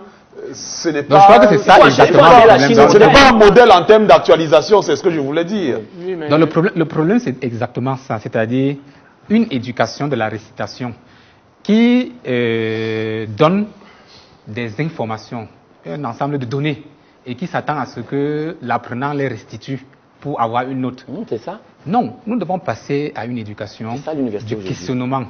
Une éducation qui consiste non pas à étudier l'histoire ou les mathématiques, ou à étudier le questionnement. Oui. C'est-à-dire que nous devons étudier le miracle économique de l'Asie du Sud-Est en le questionnant et non en récitant ce qui s'est passé. Ça. Donc, lorsque nous étudions le miracle de l'Asie du Sud-Est, je crois que ça doit être dans un module de leadership transformationnel. J'insiste beaucoup parce que il ne faut pas étudier les dates, les faits, les chiffres. Nous devons étudier le modus operandi, donc la façon dont Lee Kuan Yew a transformé un marécage en la troisième puissance et la troisième économie mondiale en termes de PIB par habitant. Donc, alors, comment on fait pour transformer un marécage en un pays qui a 70 000 $ de PIB par habitant par an? Comment est-ce que ça se fait? Donc, une éducation de la récitation, malheureusement, ne peut pas transmettre ces recettes. Justement, nous en sommes là. Il faut donc passer rapidement au questionnement pour transformer les mentalités et donner à la possibilité aux jeunes Africains, parce que tout ce que le docteur Begoumini expliquait tout à l'heure est vrai, mais ça c'est le passé. En stratégie, le passé c'est le passé. Le présent c'est le passé. Tout ce qui existe c'est le futur. Dès que vous êtes en train de prononcer un mot, c'est déjà passé. La colonisation, je regrette, c'est déjà passé. Il faut travailler pour que l'avenir soit ce que nous aurons décidé d'écrire. Qu'est-ce que nous allons faire de ce qui nous a été fait? Telle est la question. Et je crois qu'en regardant le modèle de transformation sociale qu'on attribue, qu'on a opéré en Asie du Sud-Est, nous pouvons avoir des réponses. Avant qu'on arrive justement aux perspectives, parce que j'ai interrompu le docteur économique tout à l'heure, je voulais qu'on revienne sur les messages que vous n'aimez pas beaucoup le terme miracle, donc restons sur votre terminologie à vous, cette éclosion économique en Asie du Sud-Est, quels sont les messages qu'il passe au continent africain? J'en ai retenu un certain nombre. Il y a d'abord ce que j'appelle l'endogénéité du processus. C'est-à-dire que le développement doit être pensé de l'intérieur, par ceux qui aspirent à ce développement. Parce qu'en ce moment, ils définissent des objectifs qui correspondent exactement à leurs propres attentes. Mais lorsqu'il est pensé de l'extérieur, comme c'est malheureusement le cas pour notre Afrique, cela devient très difficile. Et Marie-France Motin et René Dumont ont commis un ouvrage intitulé « L'Afrique étranglée ». Et dans cet ouvrage, ils expliquent que l'aide au développement est si liée que lorsqu'on vous donne de l'argent, même pour l'agriculture, on dit « vous allez nous développer tel secteur de l'agriculture ». Par exemple, le coton, le cacao, le café, etc. Mais qui sont des produits dont ils ont besoin, dont leurs industries ont besoin. On reste donc dans cette logique de la recherche des matières premières. Donc, il y a l'endogénéité du système, du processus. Il y a la régionalité de l'approche. Vous voyez, quand vous observez les États africains aujourd'hui, chacun a sa voie, chacun a son chemin, et il ne constitue pas une sorte de bloc compact, une sorte de synergie qui permettrait d'abord une densité locale, régionale, avant une conquête de l'extérieur. Il y a ce qu'on appelle les avantages comparatifs. L'économie africaine fonctionne comme si l'Afrique n'avait pas d'avantages comparatifs. Or, il y a un premier avantage comparatif, c'est la jeunesse. Aujourd'hui, la jeunesse africaine est suffisamment dynamique. C'est-à-dire que ce n'est plus la jeunesse des années 70, des années 80. Les uns et les autres sont ouverts. Les taux d'alphabétisation sont quand même conséquents.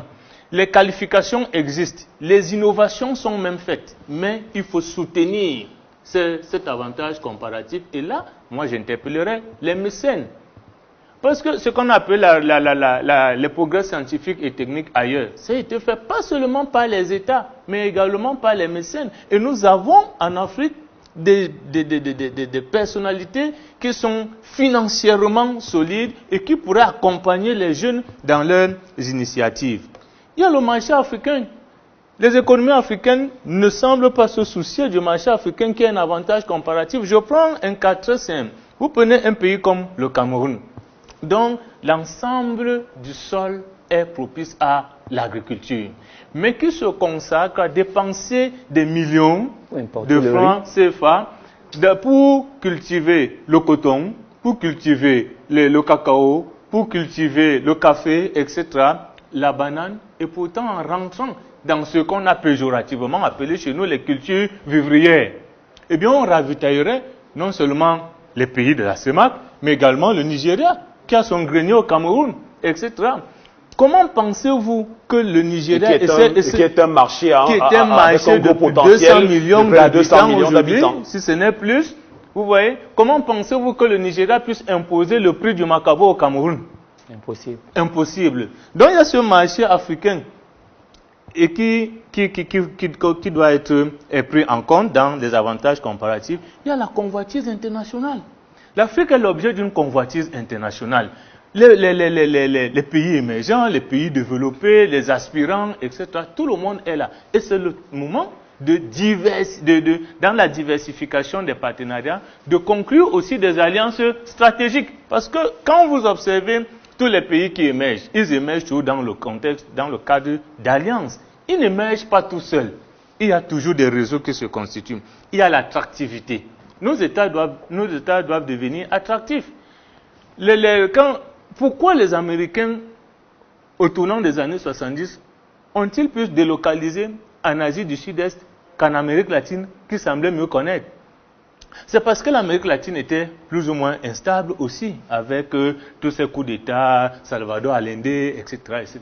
Alors qu'en Asie, les pays ont développé un volontarisme, une politique d'incitation pour que les gens investissent, les exonérations fiscales, etc., tout cela a attiré les investisseurs. Donc, voilà un message également qu'on pourrait prendre, assurer la sécurité, diminuer les pesanteurs ou pourquoi pas nettoyer les pesanteurs administratifs. Ayons qu'une entreprise, je ne sais pas moi, en 48 heures, au Cameroun, on se vante, on dit c'est en 72 heures, mais on est en train de se vanter en 72 heures, mais c'est lent au rythme actuel du monde. Il y a l'autonomie, et c'est ce qui nous manque le plus. Quand vous lisez François-Xavier Verschaff, La France-Afrique, il dit un petit mot quelque part qui m'a toujours beaucoup inquiété. Il dit, les chefs d'État africains sont chaperonnés par des officiers français de peau noire ou de peau blanche qui ont la charge de les protéger s'ils respectent un certain nombre de directives ou alors de les éliminer même physiquement. Et quand vous observez la situation, ben, comment Thomas Sankara disparaît-il? Un officier. Comment Sylvanus Olympio disparaît-il? Un officier, etc., etc. La chute comment vous l'appelez, Hissène Habré, un officier, etc. Donc, la plupart de ces coups d'État ont tourné autour, il y avait toujours un officier, mais cet officier tournait pour qui? Prenons le cas récent de la Côte d'Ivoire, le général Mambouki, à la dernière minute, s'exile, il va en Afrique du Sud, et après il revient prêter allégeance au président. Mais vous pensez, c'est un nom politique, etc. Donc je veux l'autonomie politique, l'autonomie économique, l'autonomie monétaire. 50% de nos réserves annuelles versées au Trésor public français par an, c'est énorme. Même 5%, ça n'a pas de sens. La volonté politique, on l'a déjà dit, le patriotisme ne concerne pas seulement les populations, mais ne concerne pas aussi seulement les gouvernants. Il concerne aussi ces opérateurs économiques qui pensent que le plus important, c'est d'amasser des capitaux, de les garder dans des banques occidentales ou de multiplier des investissements ici, alors que le progrès économique passe également par la recherche scientifique et technique et qu'il faut financer. Et nos États, malheureusement, n'ont pas assez de ressources pour financer, même lorsqu'ils en ont la volonté. Les opérateurs économiques pourraient faire quelque chose dans ce sens. Aujourd'hui, il y a un secteur de l'économie qui est porteur, c'est le tertiaire. Et les dragons d'Asie, le miracle dont nous parlons, il s'est beaucoup plus réalisé dans le tertiaire. Il faut développer le tertiaire. Aujourd'hui, en termes de services, on peut être compétitif. Vous êtes Vox Africa. Mais la qualité de vos programmes est susceptible de vous faire monter ou de vous faire chuter. Ou de vous faire chuter. Mais vous êtes dans les services, vous êtes dans les tertiaires. Vous voulez réagir pour ce débat? Non, par rapport à comment l'Asie nous parle, il y a beaucoup de choses. Mais moi, je vous ai dit au départ que moi, je suis pessimiste dans l'état actuel de l'Afrique. J'espère que vos étudiants ne regardent pas la télé ce soir. Ils vont regarder. Mon collègue a dit quelque chose de très important, le leadership. C'est vraiment un facteur en Afrique. Je pense que si l'Afrique aujourd'hui n'arrive pas à s'élever, l'Afrique a un problème de leadership. De leadership au haut niveau. Il a ajouté le mot leadership transformationnel, c'est-à-dire les gens qui sont à la tête des États pour véritablement travailler, pour les transformer. Il n'y en a pas aujourd'hui en Afrique. Je prends l'Afrique du Nord aussi, de l'Est à l'Ouest. Bon, vous avez évoqué le cas, par exemple, du Botswana. Je crois que de plus en plus, on évoque le cas du Rwanda, où on voit Kagame et travailler pour changer le pays. Bon, alors vous prenez le cas de l'Afrique du Sud, mais c'est une catastrophe. Les mauvaises langues vous diront que le Rwanda, c'est un... Alors il y a des choses qu'on peut prendre. Ce que moi je retiens d'Asie, c'est que les Asiatiques ont été ouverts au monde. Ils ont été ouverts aux idées nouvelles. Ils ont été ouverts aux technologies et ils les ont adoptés. Ils ont peut-être mieux respecté. On parlait ici, docteur Simodjom, il y a 2 semaines, de ce livre de Cheikh Hamidou Khan, L'aventure ambiguë. Ils ont peut-être mieux assimilé l'aventure ambiguë. Ils ont assimilé. Et ça demande toute une organisation. Moi, je vous prends vraiment un petit exemple. Moi, j'ai fait près de 10 années à Paris quand j'étais étudiant. Bon, et j'avais un ami qui travaillait à Renault, qui avait accès... Il a fait le stage à Renault. Il m'a dit, Raymond, est-ce que tu sais que les documents que je vois là-bas à Renault, là, je peux monter, moi-même, je peux aller créer une usine de montage des voitures au Cameroun. Mais maintenant, à Paris, vous allez parler à qui? Puisque à l'ambassade, il n'y a pas un service d'intelligence économique, que le thème de mon collègue. Il n'y a pas l'intelligence économique. Ces pays ont travaillé avec l'intelligence économique, c'est de voler les technologies. Bon, je n'aime pas trop le mot voler. S'approprier. S'approprier les technologies. Aujourd'hui, la Chine dit à Airbus, j'achète l'avion et j'achète la technologie. Et quelques temps après, la Chine ne peut plus importer. C'est ça qui a manqué aux Africains pendant des années. Alors les Africains continuent à acheter des projets, mais sans acheter la technologie. Aujourd'hui, ça sera de plus en plus difficile parce que le monde est devenu tellement serré. La guerre des marchés est telle qu'aujourd'hui, comme cela a été dans les années 60, lorsque le transfert de technologie était tout à fait facile à faire. Aujourd'hui, il va être très difficile pour l'Afrique de bénéficier encore des transferts de technologie. Parce que si je te transfère la technologie, ça signifie quelque part, je ferme un marché dans ton pays. Comment faire donc pour revenir au transfert de technologie? Ça demande des leaders qui savent négocier. Puisque vous êtes pessimiste, c'est pas à vous que je vais poser la prochaine question. Je la pose au docteur Simodium.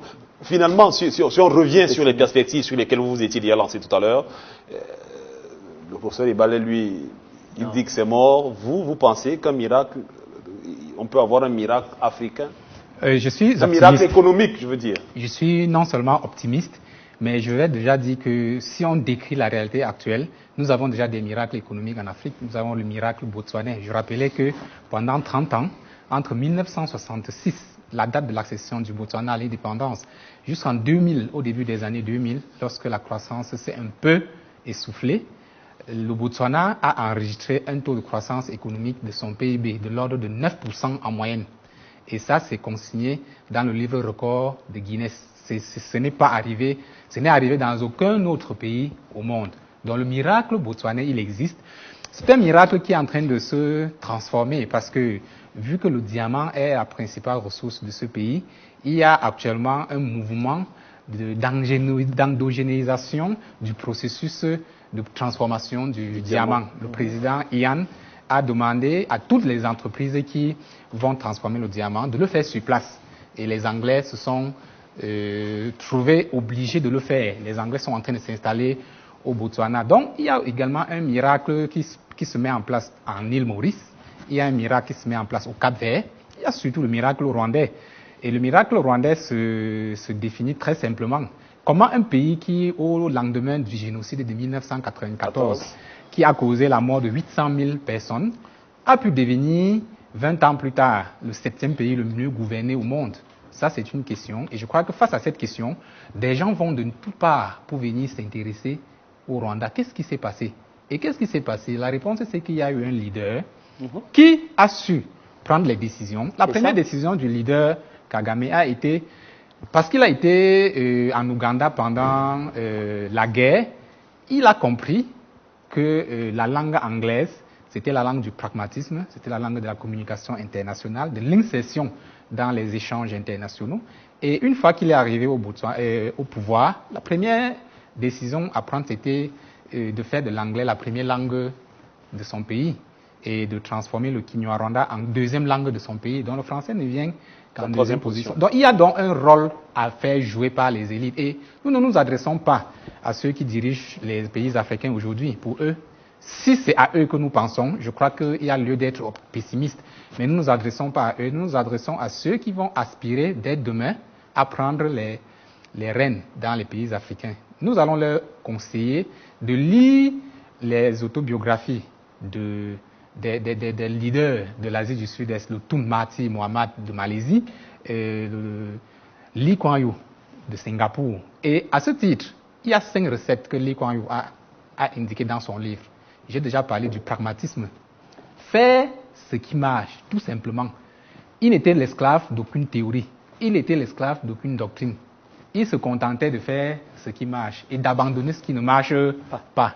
Donc là, le premier secret du miracle singapourien. Le deuxième secret, c'est l'exemplarité. Lee Kuan Yew était un homme exemplaire. Oui, il était un homme exemplaire parce qu'il est mort en mars 2015 et l'hommage que le monde entier lui a rendu est sans précédent. Et aujourd'hui, qui gouverne Singapour, c'est son fils. Et son fils, combien est-ce qu'il gagne? Il gagne 1 200 000 € par an. Donc Singapour est géré comme une entreprise. pour empêcher le dirigeant de plonger la main dans la fortune publique, il reçoit un salaire conséquent, ce qui le met à l'abri de toute tentation. Le salaire est défini, il est consistant. Dans les pays voisins, la Malaisie et la Corée du Sud, il y a eu une longue tradition de corruption, de clientélisme qui les poursuivent, tous ces pays jusqu'à aujourd'hui. Je rappelle que la dirigeante de Corée du Sud est en prison aujourd'hui et porte le numéro 507, parce que 503, parce qu'elle est impliquée dans un détournement de 40 milliards de dollars. Donc, ça ne peut pas facilement arriver à Singapour parce que dès les premières heures du miracle de Singapour, Lee Kuan Yew a défini des règles strictes.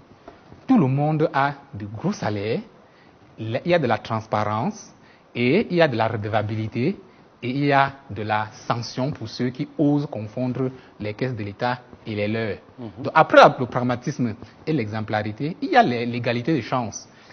Lee Kuan Yew avait dit ceci: nous avons 70% de Chinois, nous avons 9% d'Indiens, nous avons 12% de Malais. Les Chinois sont très entrepreneurs, ils sont très dynamiques, ils créent la richesse, ils bougent beaucoup, ils sont ingénieux, ils sont industrieux, comme le rappelait le docteur Begoumeni. Alors la question se pose, comment les encourager sans pour autant courir le risque qu'ils réduisent les autres peuples à l'esclavage? Et il se posait une autre question. Les Malais sont moins industrieux, et les Anglais et les Indiens aussi. Comment les protéger sans pour autant amener les Chinois à être paresseux?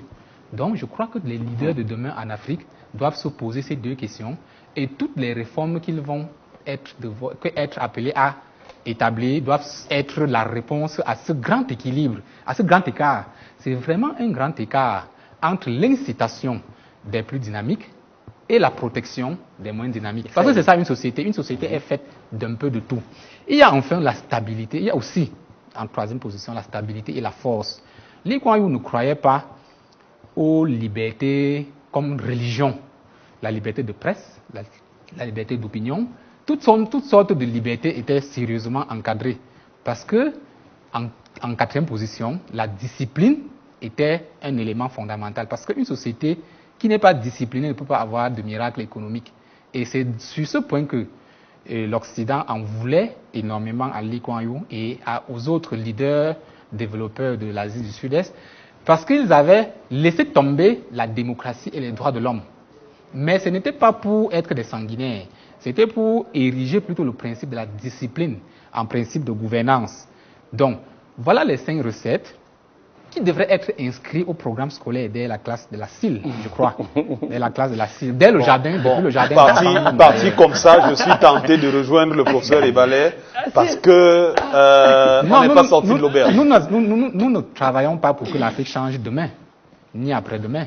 Nous savons que le combat est de longue haleine. Nous travaillons pour que quelque chose bouge dans les mentalités des tout jeunes qui, à leur tour, parce qu'ils auront compris qu'il y a un problème de transformation sociale et non de simple croissance économique, ils vont implémenter des réformes de longue haleine, de longue portée.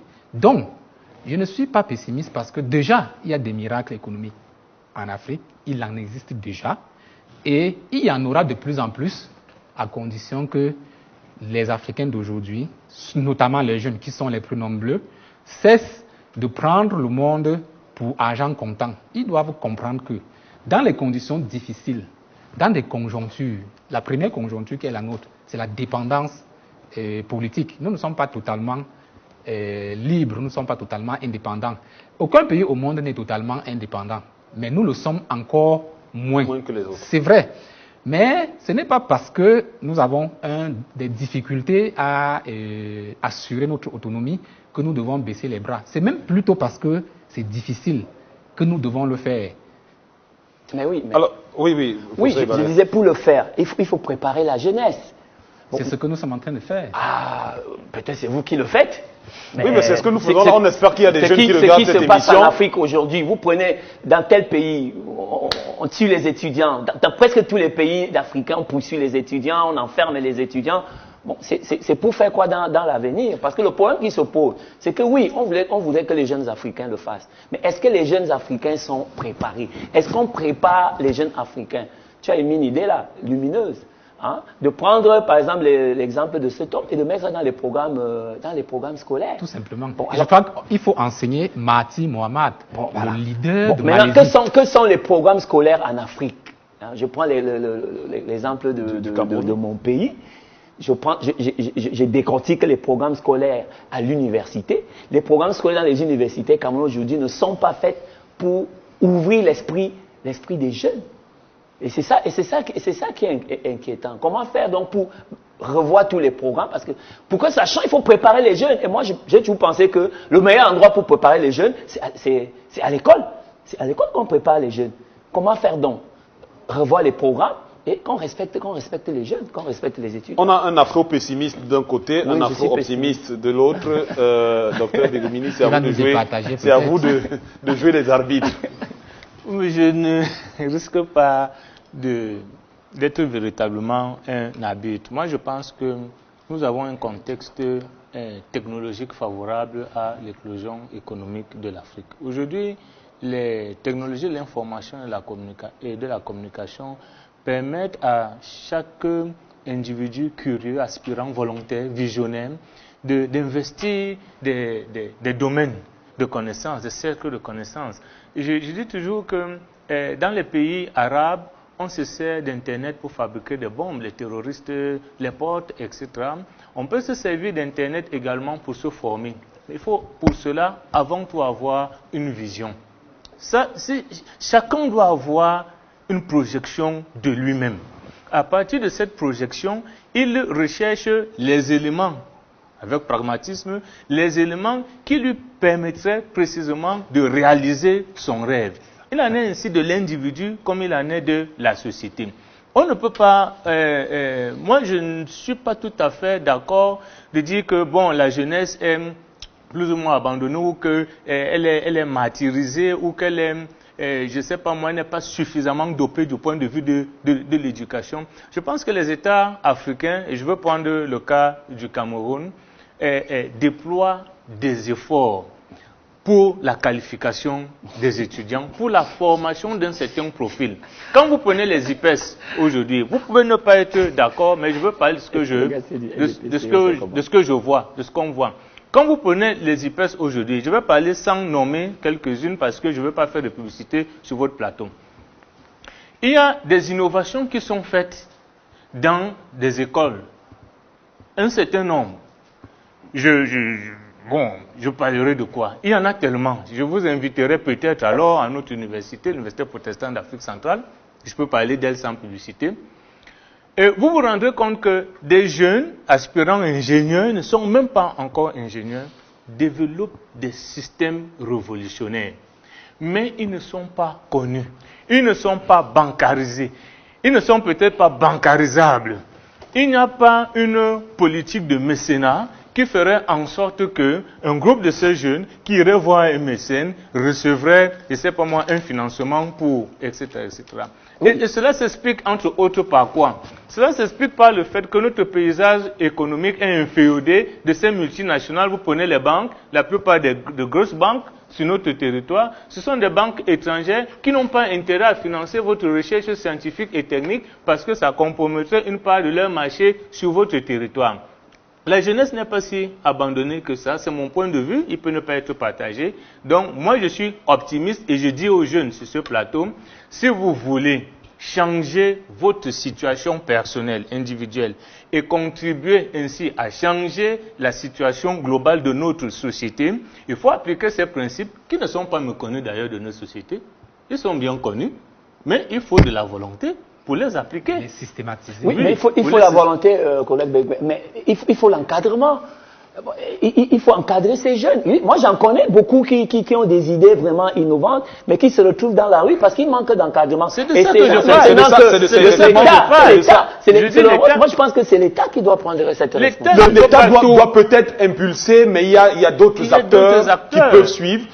Moi, j'ai aimé le développement tout à l'heure sur le financement par des mécènes, par des économies, par des opérateurs économiques, qui en même temps qu'ils font des investissements pourraient financer la recherche. Et permettre qu'on puisse... Moi, je pense que tout ça ne peut marcher que lorsque l'État encadre.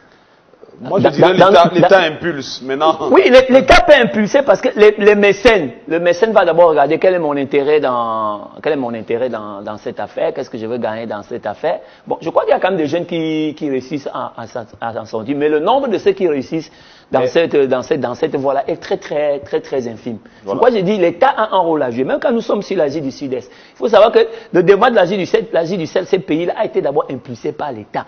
C'est l'État qui a pris les choses en main, c'est l'État qui a conduit beaucoup de choses. Et aujourd'hui, et c'était des États forts, hein. C'était pas des États faibles. Hein. C'était les États, on l'a évoqué ici, les États où si tu commets une infraction, mais on te punit. Mais regardez l'Afrique. Voilà.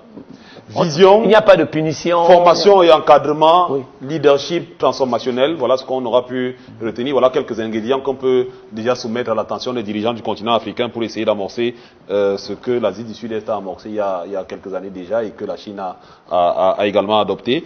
On espère que vos contributions auront aidé à édifier nos téléspectateurs sur la question d'abord des dragons d'Asie du Sud-Est et ensuite sur les messages que cette transformation économique, cette éclosion économique, comme vous dites, envoie au continent africain. Merci infiniment, messieurs. Merci à vous trois d'être venus participer à cet échange. On espère que vous répondrez toujours aussi favorablement à nos prochaines sollicitations. Madame, monsieur, ça a été un plaisir d'être encore en votre compagnie ce jeudi pour cette édition de Vox Live. On se donne rendez-vous la semaine prochaine. Moi, je vous donne rendez-vous demain pour une nouvelle édition de Sans Rancune. Restez en compagnie des programmes de Vox Africa. Passez une excellente soirée. À bientôt.